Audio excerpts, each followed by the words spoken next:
What is going on, guys? Welcome to Greggles TV Daily. Happy Father's Day to all the fellas out there. And let's jump into the tech news. Our first story of the day has to do with the future of powerful gaming Samsung devices. It's looking, at least the chips are looking to launch basically next month. Check this out. This tweet comes from Ice Universe, who says exclusive Samsung AMD GPU was originally scheduled to be released in June, but now it has been postponed to July.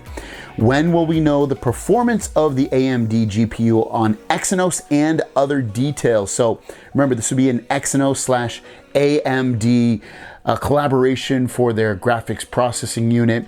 So you're probably looking at some big time jumps in gaming, video editing, things that really need GPU intensive apps, programs. So what I would also expect would be to see this probably in laptops and tablets right off the bat, and then maybe as time goes on, see this in phones. I don't expect that we'll see this in a phone probably until sometime next year or the year after. As for laptops and tablets, I would expect maybe this year. Maybe we'll see it in the Galaxy Tab S8 tablets, or they just released some new laptops, so maybe not those. But I'm curious which devices will put this in. But again, massive, hopefully anyway, jumps, leaps, and bounds with gaming performance and just graphics intensive apps overall. So this is great news for Samsung as a company. And our last story of the day is it would not be a real day unless we had some Galaxy Z Fold 3 news, and it has to do with the price and some storage allotments that will be available, and colors really, for the Galaxy Z Fold 3 all throughout the world. So let's talk about it. So this tweet comes from Tron, and he pulled it from a website, and the website's translated from Korean, and we will show that. But ultimately, he breaks it down saying that the Fold 3 is going to have a slight price drop. We've heard massive price drop as low as $15.99. He's saying slight, doesn't go into full details. Slight to me sounds like $100 or $200 off, which in the grand scheme of things sounds amazing, but when you consider that the phone is still about $2,000, so getting it for $17.99 or $18.99 in that range, it's still a very expensive device.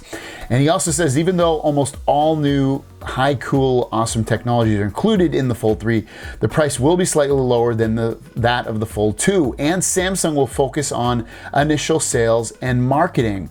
Also, colors will differ by country. So I want to jump over to the article itself just so you can see a little bit, because it does talk about storage allotments. Galaxy Z Fold 3 model has the same storage capacity as the previous generation with 256. However, it seems that a 512 model will be additionally released only for self-sufficient models. Again, this is translated from Korean, so that doesn't really make sense to me, that part, the last self-sufficient model part. In addition, there is no new color for telecommunication companies, and the release color varies by country.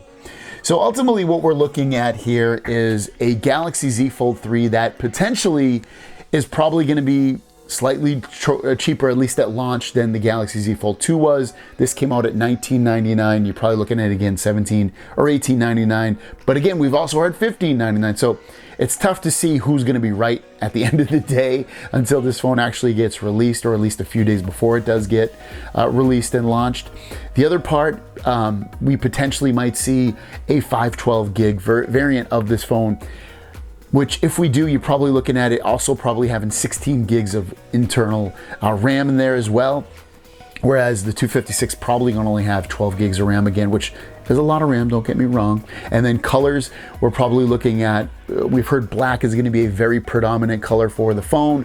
At least in America, it sounds like green will as well. Not as many as black, but you know, that would be the second most popular color. And then throughout the world, there'd probably be other colors that are, you know, first and second, that kind of flip-flop overall. Thanks for watching. Don't forget to subscribe. New videos every single day. My question out to you guys is storage important to you at this point? Are you kind of just always buy the base model, or do you always buy the best model, or do you buy the middle model? Let me know in the comments down below.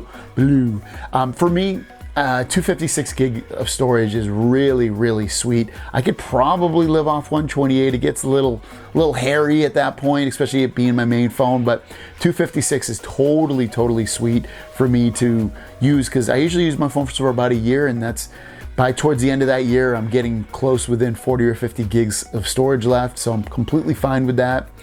If they do come out with a 512 gig version and it has 16 gigs of RAM, and the 256 only has 12 gigs of RAM, I'm definitely getting the 16 gigs of RAM one for sure. Thanks for watching. Have a great day. Happy Father's Day again to all the dads out there, and we'll see you guys down the road. Peace.